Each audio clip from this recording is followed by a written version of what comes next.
YouTube? We're back at it. Got the 2013 F150 5-liter V8. I'm changing the oil. I already have a video on that. I've been seeing some people online stating that their idler pulleys are breaking off the front of the timing covers.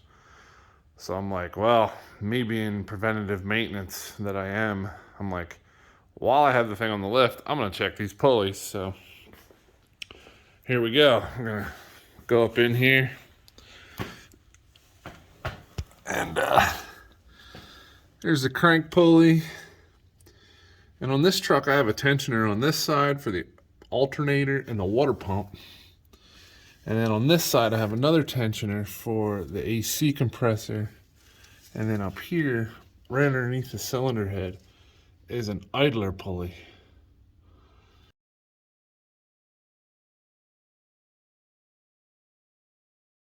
And that's the one that people have been saying breaks off the block.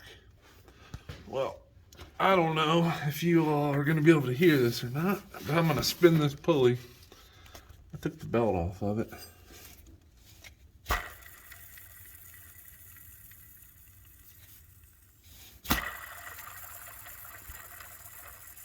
It's pretty noisy. It's got a little bit of play in the bearing. This truck has 71,000 miles on it. I'm gonna go ahead and replace it just because I don't want my timing cover to be broken.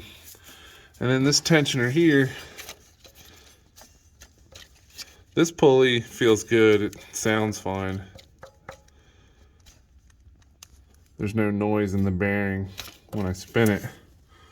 But this one over here that the alternator runs on and the water pump, get the belt out of the way here so it's not touching it. This one don't sound very good either.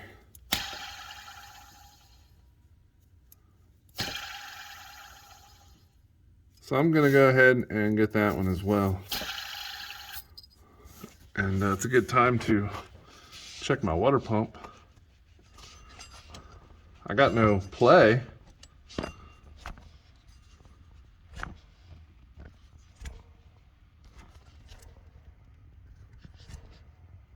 It sounds like it might be a little rough, but I don't have any play on it.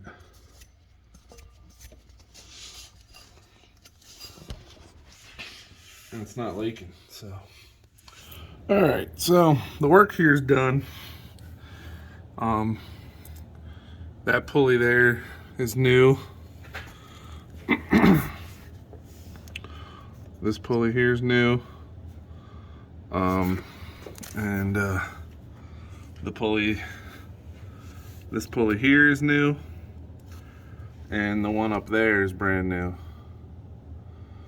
This black one. They're all brand new. They were about 20 bucks a piece. This one here, if you take this bolt out, it's a 13 millimeter. You take this bolt out, the whole tensioner comes off. This bolt is reverse thread. So just remember that, it's reverse thread, 15 millimeter. And then this tensioner is a 10 millimeter bolt. And on the back side of this is it's a 13 millimeter bolt, and it's regular thread. And I also put new belts on. This is a Motorcraft belt for this side, and then this side is an AC Delco heavy duty green belt. Rock Auto did not have a Motorcraft belt for this side, so I just went with that. And so the job's done. Hopefully you guys keep an eye on this, because I have seen some people saying that that pulley seizes and breaks off the front of the timing cover, and then you need a new timing cover. And nobody wants to do that, so preventative maintenance is key here. Thanks for watching.